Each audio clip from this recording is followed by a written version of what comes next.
Hello guys, मी शिवकन्या युताय चॅनलमध्ये आपले स्वागत आहे. आणि जे काही द हिंदूचे आर्टिकल्स आलेले आहेत ते आपण मराठीतून समजावून घेणार आहोत. आणि आजचा जो दिनांक आहे 21 जुलै 2020 आहे. आणि जे काही ॲक्च्युअल आर्टिकल्स आहेत ते आता आपण बघूयात. पण त्याआधी जे काही आर्टिकल म्हणतो ते खूप छान आर्टिकल आलेले आहेत, सुंदर आर्टिकल आहेत. तर आपण जे आर्टिकल आहे त्याला स्टार्ट करूयात. तर पहिलं जे आर्टिकल आहे ते एक मॉब लिंचिंगवरती आहे. तर मॉब लिंचिंग म्हणजे काय, तर एखादं झुंबड म्हणजेच सगळ्या लोकांनी मिळून एखाद्याला मारणं, त्याला एक मॉब लिंचिंग म्हणतात, तो इंग्लिश वर्ड. आणि जर मराठी शब्दात सांगायचं म्हटलं तर त्याला झुंबडीने मारणं असं म्हणतात. हे झालं एक मॉब लिंचिंग. आणि जे काही सेव्हरल स्टेट्स आहे त्याच्यामध्ये आपल्याला हे पाहायला मिळतं. आणि जे काही रूल आहेत मॉबचे त्याचे काय आहेत, काय कशामुळे होतंय, तर जे काही लिंचिंग पॉईंट आहे तो कुठेतरी एक ब्रेकडाऊन करणं गरजेचं आहे. आणि जे काही रूल ऑफ लॉ हे सेव्हरल स्टेट्समध्ये जे काही रूल ऑफ लॉज आहे त्याला कुठेतरी ब्रेकडाऊन करत आहे लिंचिंग. हे झालं एक आपलं इंट्रोडक्शन म्हणतो आपण. त्याचनंतर जर आता ॲक्च्युअल आर्टिकलमध्ये बघायचं तर हे कशाच्या पार्श्वभूमीवरती आलेलं आहे, तर एक आपण म्हणतो आसाममध्ये एक करीमगंज एक डिस्ट्रिक्ट आहे.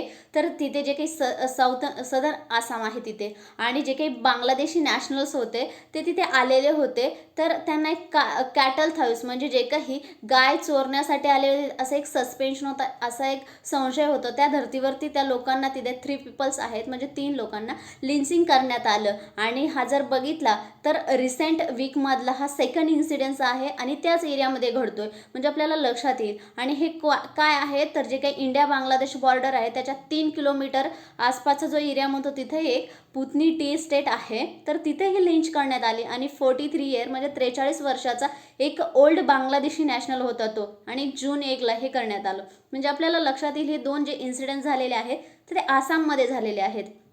आणि त्याचनंतर जर आपण अकॉर्डिंग टू रिपोर्ट्स बघितलं तर जे काही डिस्ट्रिक्ट पोलीस आहेत त्यांनी ज्या बॉडीज आहेत त्या बांगलादेशी अथॉरिटीज आहेत त्यांना हँडओव्हर केलेल्या आहेत, त्यांच्या हाती दिलेल्या आहेत.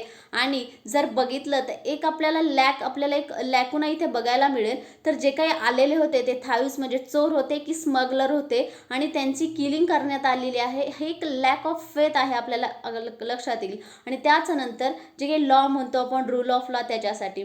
आणि नॅशनल क्राईम रेकॉर्ड ब्युरोच्या 2017च्या डेटानुसार बघितलं तर तो रिलीज करण्यात आला होता ऑक्टोबर 2019ला. आणि जर बघितलं त्यानुसार तर जे काही आसाम आहे तर कंट्रीमधला आपल्या देशातला आसाम हे एक राज्य हायेस्ट क्राईम रेट्समध्ये एक टॉपर आहे असं म्हणता येईल. आणि त्याच्याच नंतर 143 रजिस्टर्ड क्राईम त्यांचे जे काही पर लाख पॉप्युलेशन आहे त्याच्यानुसार 143 रजिस्टर केसेस तिथे आहेत. आणि त्याच्यानंतर एक मिसलिडिंग होते ड्यू टू कशासाठी आर्बिट्रेनेस जे आहे रजिस्ट्रेशन ऑफ क्राईम त्याच्यासाठी एक मिसलीड होताना दिसेल आपल्याला. आणि त्याचनंतर जर बघितलं तर जे काही व्हेरिंग स्टँडर्ड्स आहे प्रॉसिक्युशनचे, जे काही क्राईम आपण म्हणतो जे घडले ते अक्रॉस कंट्री, त्याला कुठेतरी चॅलेंजेस निर्माण होत आहे जे काही रूल ऑफ लॉ फॉलो करायचं असतं त्याच्यासाठी. आणि जर हा आपण एक मॉब लिंचिंगचा स्पाईक किंवा वाढण्याचं जर बघितलं तर कशाच्या धर्तीवर होत आहे, जे की काऊ स्लॉटर म्हणजेच गोहत्या, त्यानंतर kidnapping of children and theft, जे काही म्हणतो पण लहान बालकं आहेत किंवा मुलं आहेत त्यांचं अपहरण करणे किंवा त्यांना चोरी करून घेऊन जाणे, ह्या जे काही अफवा आहेत त्या सोशल मीडियावरती एकदम स्प्रेडली आपण जे म्हणतो फेक न्यूज त्याचा भाग ते एकदम अफाट पसरतात. आणि त्याच्यानंतर कुठेतरी लोकांच्या मनात भीती निर्माण होऊन एक एक अचानक वाढला आणि त्याच्यानंतर मॉब लिंचिंग करायला लागले लोक. त्याचनंतर जर नॅशनल क्राईम रेकॉर्ड ब्युरोचा पण जो काही डेटा आहे त्या डेटाचं जे काही कलेक्शन केलं 2017मध्ये लिंचिंगचा जो डेटा होता तो पब्लिशच केला नाही. तर त्याला रिझन्स पण आहेत आणि ते रिझन काय आहेत ते दिलेले नाहीत. बट जे आहेत म्हणतो आपण त्याच्यामुळे तो जे काही डेटा आहे तो पब्लिश केला नाही. त्याच्यानंतर 2019चं बघितलं तर एक कॉन्ट्रावर्सी निर्माण झालेली होती. जे काही RSAचे चीफ मोहन भागवत आहे तर त्यांनी एक लिंचिंग वर्ड जो इंडियामध्ये जास्त प्रिव्हेल होत होता तर त्याच्यासाठी एक त्यांनी सांगितलं भारताला कुठेतरी बदनाम करण्याचा प्रयत्न चालू आहे लिंचिंग थ्रू. हे त्यांनी कॉन्ट्रावर्सी क्रिएट झाली होती. त्याच्यानंतर हे जर बघितलं एक वाईल्ड कॉन्स्पिरसी थेरी, जे काही म्हणतो एकदम भन्नाट वाऱ्यासारखं वेगाने वाहनं, जे काही सोशल मीडियामुळे ह्या गोष्टी फास्टली कुठेतरी स्प्रेड होत गेल्या. आणि त्यातल्या त्यात जे काही पॉलिटिकल लीडर्स आहेत त्यांनी जे cow protection movement of across border म्हणतो आपण ती, आणि रिलिजियस इश्यू याला जास्तच खतपाणी दिले आणि हे इश्यू उचलून घेतले. एक तर लिंचिंग हा वेगळाच, बघ त्याचबरोबर जे काही काऊ प्रोटेक्शन ह्या सगळ्या गोष्टी आहेत, गोहत्या, हिंदूंची देवता, असं जे काही म्हटलं हे रिलिजियस हे जे काही आहे ते रायटरनं लिहिलेलं आहे. तर हे जे काही आहे तर त्याच्यानंतर जे पॉलिटिकल लीडर्स आहेत त्यांनी ह्या गोष्टी उचलून धरल्या. आणि त्याच नंतर जर आपण बघितलं याच्यातले सगळ्यात मोस्ट बळी जाणारे किंवा बळी कोण आहे, तर जे काही समाजातला वनरेबल ग्रुप आहे, जो असुरक्षित गट आहे, त्यांची जास्त म्हणजे मॉब लिंचिंग करण्यात येते. त्याच नंतर जर बघितलं आपण म्हणतो इंडियामध्ये ही जी काही डेमोक्रेसी आहे, तर डेमोक्रेसीला इटसेल्फ खूप प्राईड आहे, स्वतःचा अभिमान आहे, स्वाभिमान आहे. बट ह्या ज्या काही गोष्टी आहेत तरी पण घडतात, तर आपल्याला एक प्रश्न निर्माण होतो. त्याच नंतर जर बघितलं जी काही लिंचिंग आहे, तर त्याच्यामध्ये जे काही मॉब व्हायलन्स म्हणतो आपण, हे फेल्युअर आहे लॉचं. कुठेतरी लॉ एन्फोर्समेंट करताना मॉब लिंचिंग करणे, जमावबंदी, हिंसाचार हे कुठेतरी नाही आहे आपल्याकडे. आपण त्याला जे आपलं गव्हर्नमेंट आहे त्याला प्रत्युत्तर देऊ शकतो, प्रतिकार करू शकतो. बट जे लिंचिंग आहे एक कुठेतरी गव्हर्नमेंटसाठी एक चॅलेंज बनून राहिलेलं आहे. आणि जशा पद्धतीत ते लिगली चांगल्या प्रकारे सॉल्व्ह व्हायला पाहिजे ते कुठेतरी होत नाही, आपल्याला ह्या इन्सिडन्सवरून दिसून येतील. त्याच्यानंतर जर बघितलं जी काही कंट्री आहे तर त्याच्यामध्ये मॉब व्हायलन्स खूप मोठ्या प्रमाणात होत आहे, दिवसेंदिवस वाढतच जात आहे. आणि त्याच्यानंतर एक पोलिसांना इथे इंटरव्हेन्शन करणं गरजेचं आहे. आणि जर पॉलिटिकल लीडरशिप बघितली तर एक क्वेश्चनिंग उभा राहतो, जे काही सोशल मीडियावरती आहे, जे काही मॉब व्हायलन्स, जे काही पॉलिटिकल लीडर्स आहे, काऊ प्रोटेक्शन ह्या गोष्टीतून जे काही सोशल मीडियावरती ह्या सगळ्या गोष्टी पसरत आहे, त्याच्यामुळं मॉब व्हायलन्स कुठेतरी एक अलाव झाल्यासारखं आहे. आणि त्यामुळे आपल्याला हे कुठेतरी लक्षात घेणं गरजेचं आहे. त्याच्यानंतर या सगळ्या गोष्टी आहेत तर कुठेतरी एकदम चांगल्या प्रकारे पोलिसला इथं इंटरव्हेन्शन करून देणं गरजेचं आहे.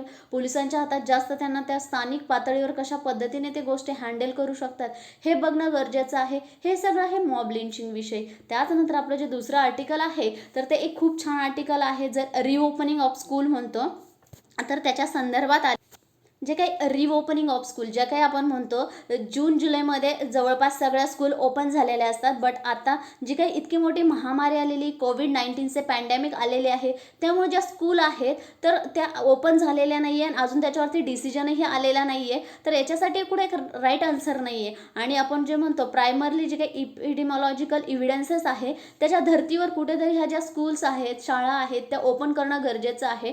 जे काही आपण म्हणतो जे काही हा आजार पसरलेला आहे याचे जे काही आपल्याला कॉजेस दिसतात, त्याच्यानंतर त्याचे इव्हिडन्सेस काय, प्रूफ काय, ह्या सगळ्या गोष्टी बारकाईने अभ्यास करून त्यानंतर स्कूल ज्या आहेत त्या पद्धतीने रिओपन करणं गरजेचं आहे. त्याच्यानंतर कोविड-19ची एवढी मोठी पॅन्डेमिक आलेली आहे आणि अजूनही आपण त्याला प्रेडिक्ट करू शकत नाही ती कशी असेल, काय असेल आणि किती दिवस टिकेल, कारण अजूनपर्यंत त्याच्यावरती वॅक्सिन आलेली नाही आहे. त्याच्यानंतर एक सेंट्रल गव्हर्नमेंटसाठी एक डिलेमा आहे, म्हणजेच एक द्विधा मनस्थिती आहे, सेंट्रल गव्हर्नमेंटला स्कूल ओपन कराव्या की नाही. त्याच्यानंतर जर आपण बघितलं स्कूल जे काही अकॅडमिक इयर आहे त्याच्यावरती कुठेतरी आपल्याला एक लॉस होताना दिसेल, स्टुडंटचा लॉस होताना. आणि त्याच्यानंतर जे काही फ्रेश वेव येत आहे इन्फेक्शनचे, आपण बघू शकतो जेव्हा लॉकडाऊन जे अनलॉक करण्यात आलं तर त्याच्यानंतर जी काही एक वेव मोठ्या प्रमाणात एक कोरोना व्हायरसची आली. आणि त्याच्यानंतर हे जे काही अवॉइडिंग करायचं असेल तर आपल्याला स्कूलचंही जास्त विचार करणं गरजेचं आहे.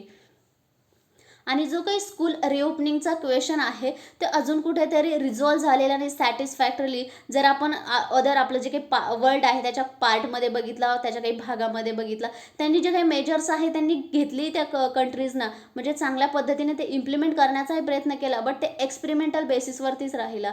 त्याच्यानंतर जे काही आपले पॉलिसी मेकर्स आहेत ते अवेअर आहेत कशासाठी, जे काही एज्युकेशनल प्रोसेस आहे तर त्याच्यावरती काय इम्पॅक्ट होणार आहे आणि जे काही स्टुडंटचा लॉस होणार आहे, तर ह्या गोष्टींसाठी आपले पॉलिसी मेकर अवेअर आहेत. तरी पण जे काही म्हणतो त्याच्यासाठी एक त्यांनी अल्टरनेटिव्हही क्रिएट करू शकतात, जसं की जे काही रिमोट आणि ऑनलाईन लर्निंग ऑपॉर्च्युनिटीज आहेत. तर म्हणजेच जे काही रिमोट एरिया आहे, जिथे काही संसाधनं पोहोचत नाही अशा एरियाला रिमोट एरिया म्हणतात. आणि त्याच्यानंतर ऑनलाईन लर्निंग ऑपॉर्च्युनिटीज प्रोव्हाइड करणे. तर तुमच्या लक्षातच येईल, जसं की मी लेक्चर रेकॉर्ड करून तुम्हाला पाठवते, हे झालं एक ऑनलाईन लर्निंग आपण म्हणू शकतो. आणि आपल्याला बघणं गरजेचं आहे इंडियामधली जी काही इकॉनॉमिक स्टेटस काय आहे आणि जिओग्राफी काय आहे.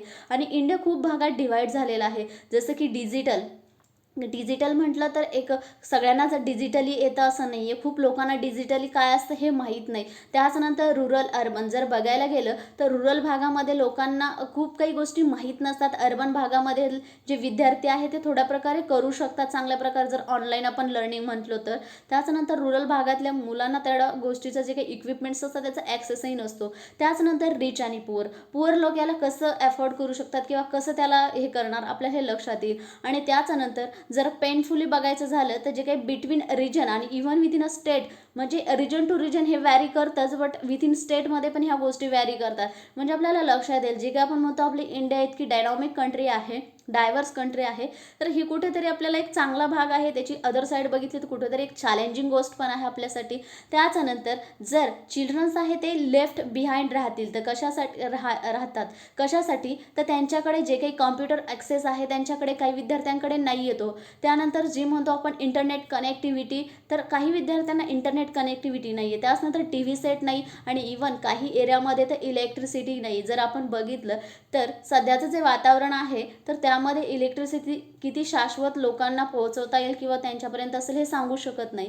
त्याचनंतर एक रिओपनिंग स्कूलचा एक इश्यू निर्माण होतो.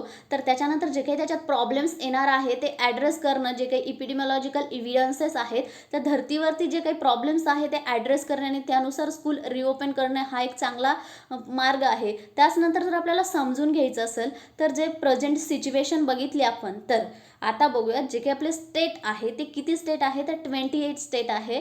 तर पहिले सुरुवातीला जम्मू काश्मीरचे जे काही आपण म्हणतो लॉ पास होण्याच्या आधी रिऑर्गनायझेशनच्या 29 स्टेट होते, आता 28 स्टेट झालेले आहेत. आणि पहिल्या युनियन टेरिटरीज 9 होत्या, आता 8 युनियन टेरिटरीज झालेल्या आहेत.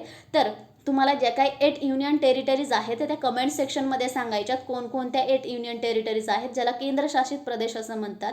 आणि असं मिळून 36 होतात, म्हणजेच 36 स्टेट आणि युनियन टेरिटरीज, त्याच्यात 28 स्टेट आणि 8 युनियन टेरिटरीज. तर त्याच्यापैकी फक्त 21 जे आहेत तर ते म्हणतो आपण इन्क्लूडिंग जे काही वर्स्ट अफेक्टेड आहे. जर 21 भागांचा विचार केला आपण आणि त्याच्यात वर्स्ट अफेक्टेड म्हटलं तर कोण आहे, महाराष्ट्र आणि तामिळनाडू याच्यामध्ये तर परिस्थिती बघायला गेली तर खूप बिकट परिस्थिती आहे. आणि त्याचनंतर हे जे काही आहेत यांनी परमिट केलेलं नाही आहे, जे काही डिरेक्ट क्लासेस घेण्यासाठी अजून परमिशन दिलेली नाही आहे. त्याचनंतर जे काही स्टेट्स आहे तर त्यांनी एक काय म्हणतात एक ज्यांचे पॅरेंट्स असतात त्यांचं ओपिनियन काय आहे या इश्यूवरती ते ही घेतलेलं आहे. बट एक आपण काय म्हणतो एक अनक्लिअर आहे, तर ते कशा प्रकारे हे जे काही रिओपन आहे शाळांना उघडायचं आहे ते कसं करणार एक अनक्लिअर आहे. त्याच्यानंतर जे काही सेंटरचा रिस्पॉन्स हा जो प्रॉब्लेम आहे त्याला कसा आहे आपण बघू शकतो.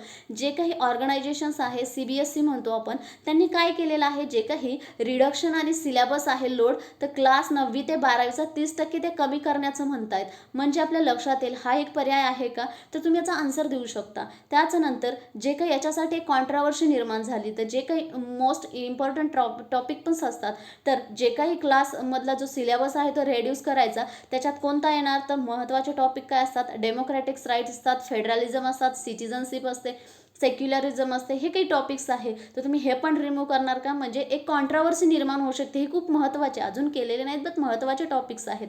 त्याच्यानंतर जर आपण बघितला तर राईट टू एज्युकेशन हा एक ह्युमनचा बेसिक राईट्स आहे, तो चिल्ड्रनला बेसिक राईट्स दिलेला आहे. तर त्याच्यानंतर काय होऊ शकतं, जे काही नेसेसरी सॅक्रिफायजेस आहे तर ते या धर्तीवरती पॅन्डेमिकला फाईट करण्यासाठी सॅक्रिफायजेस करावे लागत आहेत. जे काही आपण म्हणतो राईट टू एज्युकेशन हा शिक्षणाचा आपला अधिकार आहे, तो फंडामेंटल राईट्स आहे. जर हा जे काही सिलेबस आहे त्याच्यात इम्प्रोवाईज करायला पाहिजे, हे जे काही आपण म्हणतो पॅन्डेमिकची धर्तीवरती, बट कुठेतरी तो सिलेबस कमी केलेला जात आहे. तर एक सोशल डेव्हलपमेंट म्हणतो आपण, तर ते कुठेतरी स्टंट होईल. कुठेतरी आपल्याला ज्या प्रमाणात सोशल डेव्हलपमेंटसाठी तो सिलेबस क्रिएट केलेला असतो त्याच्यात कुठेतरी कमतरता निर्माण होऊ शकतं. आणि जे काही सच डिसिजन आहे एक अकॅडमिक एक्सपर्ट्स आहेत तर वेटो करतात, म्हणजे ते काही जे काही अकॅडमिक एक्सपर्ट आहे ते कुठेतरी परमिशन देत नाही. बट आपण बघू शकतो आणि जे की नॉट इम्पोज्ड बाय ब्युरोक्रॅटिक फिअट, म्हणजे तेही काही इम्पोज नाही करू शकत. तर ह्या गोष्टी आहेत. त्याच्यानंतर जर मोर फंडामेंटली बघायचं झालं तर जे काही साऊथ कोरिया आहे तर त्यांनी एकदम युजफुली त्यांची जी काही स्कूल म्हणतो ते त्यांनी ओपन केलेले. आपण ऑल अराउंड वर्ल्ड बघायचं झालं त्यांच्याकडून आपण एक लेसन घेऊ शकतो. आणि त्यांनी त्यांच्या बॅक टू स्कूल प्लॅन आले, त्यांनी चांगल्या प्रकारे त्यांच्या स्कूल ओपन केल्या आणि लार्ज स्केल स्टडी त्यांनी परत रिलीज केली. त्यानंतर आपण एक एक्झाम्पल घेऊ शकतो त्यांनी कशाप्रकारे त्यांची जी काही ओपन केल्या स्कूल, त्याच्यानुसार आपण आपली हे बघू शकतो. आणि त्याचनंतर जर एक रिसर्च फाइंडिंग केला कंट्रीमध्ये, तर त्याच्यामध्ये एक काय झालेलं आहे, तर जे काही ओल्डर चिल्ड्रन्स आहेत 10 ते 19 वर्षातले, हे सगळ्यात जास्त म्हणजे व्हायरस पसरवण्याचे चान्सेस आहेत. पॅन्डेमिक म्हणतो आपण अर्ली स्टेजमधला. तर जे काही अडल्ट्स आहेत त्यांच्यापेक्षा जास्त प्रमाणात हे चिल्ड्रन्स व्हायरस फैलावू शकतात किंवा ट्रान्समिट होऊ शकतो. आणि जे काही USA आपण जे काही म्हणलं research finding from the country, तर ते USA. त्याच्यानंतर जे काही पब्लिक हेल्थ इन्स्टिट्यूशन आहे USAचं, त्यांनी फाइंडिंग केलं जे काही व्हॅल्युबल्स आपण म्हणतो कम्युनिटी स्प्रेड जे काही अमॉंग ॲडल्ट्स झालेला आहे, तर तो कोणता झालेला आहे, जे की वनरेबल ग्रुप आहे, जो की सुरक्षित ग्रुप म्हणतो आपण, जे ओल्डर स्टुडंट्स असतात त्यांच्या थ्रू हा कम्युनिटी स्प्रेड झालेला आहे. तर आपल्या लक्षात येईल. त्याच्यानंतर अदर हँड जर आपण सेकंड बघायचं झालं तर युरोपियन एक्सपिरियन्सेस काय आहेत, तर जे काही डेन्मार्क तिथली कंट्री आहे, तर त्यांनी बॅक टू एप्रिलमध्ये काय केलं, त्यांचे जे काही स्कूल आहे ते ओपनिंग करण्याचा प्रयत्न केला किंवा केले होते. तर जे काही कंटेनमेंट इन दी कम्युनिटी म्हणजे जे काही कम्युनिटी स्प्रेड म्हणतो तो स्कूल माध्यमातून जास्त प्रमाणात झालं, तर हे आपल्या लक्षात येईल. आणि आता आपण बघू शकतो मोर कॉम्प्लेक्स फॉर इंडिया कशासाठी, तर जी काही आपण सोसायटी म्हणतो आपली, ती खूप इनिक्वॅलिटीज आहे, इनिक्विटी आहे सोसायटीमध्ये. आणि मल्टी जनरेशनल होम्स आहे स्टुडंटचे, तर आपण बघू शकतो. आणि जर कॉम्प्लेक्स फॉर इंडिया तर कसं म्हणायचं, आपला जो इंडिया आहे तो खूप डायव्हर्स आहे. त्याच्यानंतर ज्या काही कॉम्प्लेक्सिटी आहेत त्याही वेगवेगळ्या आहेत आणि आपली लोकसंख्याही जास्त आहे. तर आपण कशा प्रमाणात ते इम्प्लिमेंट करू शकतो हे बघणं गरजेचं आहे. आणि क्लिअरली बघायचं झालं तर एक जो डेटा म्हणतो तो म्हणजे आपल्याला क्लिअरली अवेलेबल नाही आहे. जो काही डेटा आहे जो काही डेट आहे, जी काही आपण म्हणतो जी काही स्कूल ओपन करायच्या ह्या काही गोष्टी आहेत त्याच्यासाठी जी डेट आहे ती क्लिअरली नाही. तर कोणकोणत्या गोष्टी, आपली जी स्कूल आहे ती फुल्ली रिओपनिंग करणे, त्यानंतर त्याचा प्रोटोकॉल्स काय असतील, त्याच्या क्लासेसची साईज काय असेल, त्याची डिस्टन्सिंग किती असेल, आणि त्या रूमला व्हेंटिलेशन कसं करणार रूमचं. त्याच्यानंतर जर आपण बघायचं तर फेस कव्हरिंग कसं करणार. आणि इवन जे काही ओपन इयर क्लासेस असतात तर ते इव्हॉल्व करणं गरजेचं आहे. हे पूर्ण कसं हँडल करणार हे एक कुठेतरी याची डेट नाही आहे. त्याच्यानंतर जर बघितलं तर जे काही डेव्हलपिंग आपण म्हणतो जे काही रिमोट एज्युकेशन मेजरेबल, तर जे काही रिमोट एरिया आहे तिथेही आपल्याला एज्युकेशनचं डेव्हलपमेंट करणं गरजेचं आहे. आणि तेही मेजरमेंटमध्ये आपल्याला काउंटिंग करणं गरजेचं आहे. तर का जर फ्युचरमध्ये बघायचं झालं तर कुठेतरी एक डिस्रप्शन येऊ नये. जर आपण बघितलं तर रिमोट एरियामध्ये आपल्याला तेवढ्या फॅसिलिटी जसं की अर्बन एरिया म्हणू शकतो आपण आणि रुरल, तर दोन्ही ठिकाणी आपल्याला सेम गोष्टी इम्प्लिमेंट करता तर नाही येणार, कारण दोन्हीची जिओग्राफी आणि इकॉनॉमिक कंडिशन वेगळी आहे. तरी पण गव्हर्नमेंटला ह्या सगळ्या गोष्टी, त्यानंतर जे काही इपिडेमॉलॉजिकल इव्हिडन्सेस आहेत त्या धर्तीवरती चांगला स्टडी करून कसं रिओपन करता येईल, कसं इम्प्लिमेंट करता येईल, ह्या गोष्टी गव्हर्नमेंटला बघणं गरजेचं आहे. आणि एक आपण म्हणतो जे काही फ्युचर आहे त्याच्यासाठी एक कुठेतरी हा चांगला प्रकार असू शकतो. आपण काही इनइक्वॅलिटीज नाही करू शकत, कारण आपल्याला फ्युचरमध्ये पण इक्वॅलिटीज डेव्हलप करायच्या आहे, त्यामुळे ह्या गोष्टी करणं गरजेच्या आहेत. तर हे झालं आपल्या आर्टिकल विषय. तर मी आर्टिकल जे होते ते छोटेच आर्टिकल घेतलेले आहे, बट मला जे काही सेकंड आर्टिकल आहे ते खूप युजफुल वाटलं म्हणून मी ते आर्टिकल घेतलेलं आहे. आणि जर तुम्हाला काही डाऊट्स असतील तर तुम्ही तुमचे कमेंट सेक्शनमध्ये सांगू शकता. त्याच्यानंतर लाईक करा, त्याच्यानंतर सबस्क्राईब करा, जेणेकरून तुम्हाला नेक्स्ट लेक्चरचे जे काही नोटिफिकेशन्स आहेत ते येत राहतील. आणि तुमच्या मित्रमैत्रिणींना शेअर करा, जेणेकरून त्यांना हे जे काही मराठीतलं मटेरियल आहे त्याचा त्यांना उपलब्ध होईल, कारण खूप कमी प्रमाणात हे मटेरियल आहे. तर हे झालं सगळं आपलं की तुम्ही काय करू शकता. आणि त्याच्यानंतर हे लेक्चर शेवटपर्यंत ऐकल्याबद्दल धन्यवाद.